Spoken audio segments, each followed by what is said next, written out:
Hello friends, जैसा कि हम लोग जानते हैं कि जब हम कंपटीशन की तैयारी करते हैं तो क्या हम कंपटीशन की तैयारी कम करके शॉर्टकट बना करके क्या हम पास कर सकते हैं?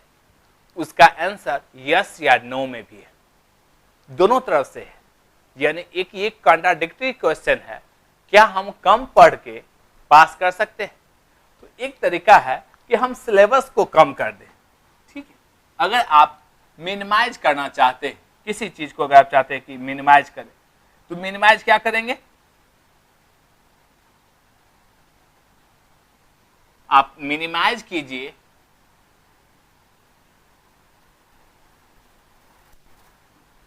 सिलेबस को। यानी कि अगर आपके पास जो आप तैयारी कर रहे हैं, जो सिलेबस है, अगर सिलेबस लगता है कि ज्यादा है, आप उसको कम कर सकते हैं। सिलेबस को कैसे कम कर सकते हैं? तो आप कुछ पाठ को नहीं पढ़िए।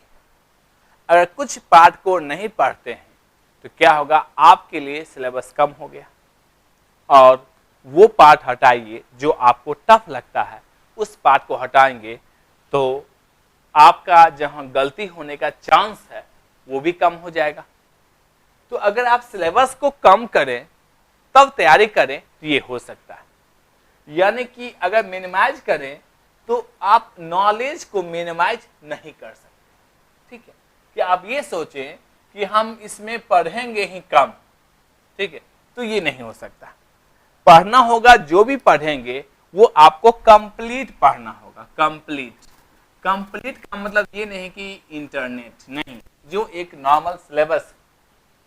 तो अच्छा तरीका क्या होता है कि मिनिमम पढ़ना, ज्यादा नहीं पढ़ना, मिनिमम पढ़ना। सबसे पहला तरीका है कि आप सिलेबस को देखिए। सिलेबस क्या है आपका? सिलेबस देखिए, उसको लिस्ट कीजिए या उसको प्रिंट आउट करके आप रखिए।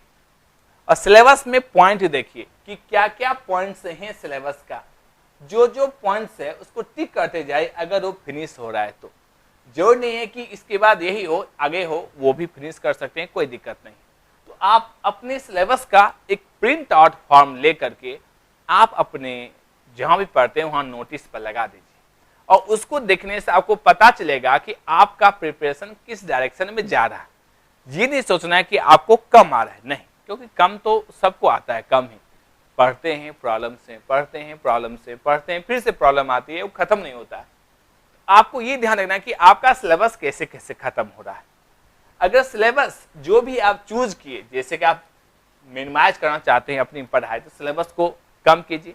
अगर आपके मान लीजिए 10 सब्जेक्ट्स हैं, मान लीजिए 10 सब्जेक्ट्स ही हैं, एज्यूम करते हैं 10 सब्जेक्ट्स में से क्या कर सकते हैं आप? तो आप 10 में से इसे कट करके आप उसको 7 बना सकते हैं। और ये 7 होगा तो 7 का जो भी सिलेबस है वो पूरा का पूरा आपको पढ़ना होगा।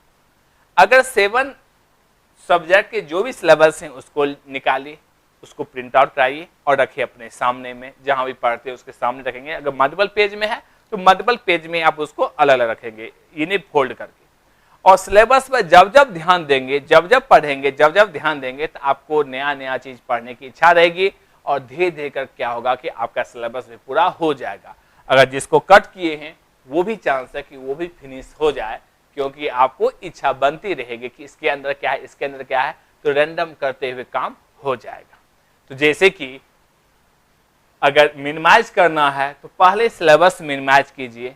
मिनिमाइज ये नहीं कीजिए कि हम कम पढ़ेंगे, नहीं, आप पढ़ाई पूरा कीजिए जो भी सिलेबस है, मगर सिलेबस को आप काटिए कि हमें इतना ही तैयारी करना है। जैसे जब आप यूनिवर्सिटी का एग्जामिनेशन का तैयारी करते हैं, अगर कोई बच्चे अच्छे से पढ़ने वाले हैं, उनको ये टारगेट रखना चाहिए कि अगर 100 मार्क्स का एग्जामिनेशन है, 100 मार्क्स का, तो कितने मार्क्स का तैयारी करें?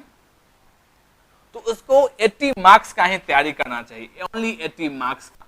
अगर वो 80 मार्क्स का तैयारी करेंगे तो ऑटोमेटिक वो 100 मार्क्स का तैयारी हो जाएगा, ये भी फिक्स है। तो इसलिए अगर आप जब भी तैयारी करें तो कैसे तैयारी करें? आप ये ध्यान रखें कि हमें जो भी सब्जेक्ट है, सब्जेक्ट का जो भी सिलेबस है वो ना छूटे। क्योंकि होता क्या है कि सब्जेक्ट एक होगा और बुक जो आएगी बहुत मोटी बुक आती है, या जहां भी देखिए बहुत मोटी मोटी बुक आती है। टीचर, कोचिंग, ये सब क्या करते हैं, आपको जितना पढ़ना है उतना ही पढ़ाएंगे, पूरा किताब नहीं पढ़ाएंगे। तो आपको भी क्या करना है, जब टेक्स्ट बुक हो या कुछ रखा हुआ मटेरियल है उसमें से क्या पढ़ना है, तो पहले आपका क्या होना चाहिए, सिलेबस। सिलेबस को लिस्ट आउट हमेशा ये करना, आप समझिए कि सिलेबस एक्चुअली, तो आपको सिलेबस को अच्छे ढंग से प्रिंट फॉर्म में सामने में रखना है और सिलेबस का हर पॉइंट हाईलाइटर से मार्क होना चाहिए टाइम पर, ठीक है, कि ये हो गया, ये हो गया, ये हो गया, जिससे कि आप सिलेबस को अच्छे से करें। और उसके लिए कितना टाइम लगता है, एक सब्जेक्ट करके देखिए, 2 सब्जेक्ट कीजिए और टाइम लाइन बनाकर सेट कीजिए कि कितना एफिशिएंसी आपकी है, आप कितना कर सकते हैं। याद रखना है कि कोई बहुत तेज कर रहा है, कोई स्लो कर रहा है, दुनिया से कोई मतलब नहीं, आपको अपने स्पीड से मतलब है, आप अपने स्पीड से कैसे करते हैं। कुछ स्टूडेंट 1 वीक में एक सिलेबस यानी एक सब्जेक्ट को फिनिश कर देते, उनका तरीका होता है कि हमें ऐसे से करेंगे, ऐसे फिनिश करना है, फिर इसको बाद में रिवाइज करेंगे, इसी को हम बार बार रिवाइज करेंगे, तरीका है। वो भी समझे 3 से 3 महीने में कंपटीशंस को निकाल पाते हैं, निकाल लेते हैं, ऐसे भी तरीके हैं निकालने के।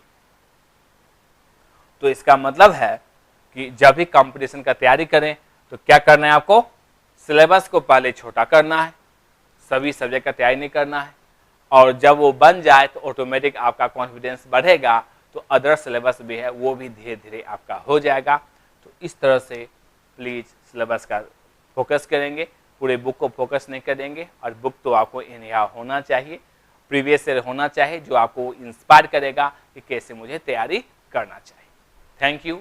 इस लेक्चर में इतना रखते हैं, अगले लेक्चर में हम देखेंगे कि क्या प्रीवियस ईयर रियली आपको सपोर्ट करता है किसी कंपटीशन को निकालने के लिए, और करता है तो कितना करता है।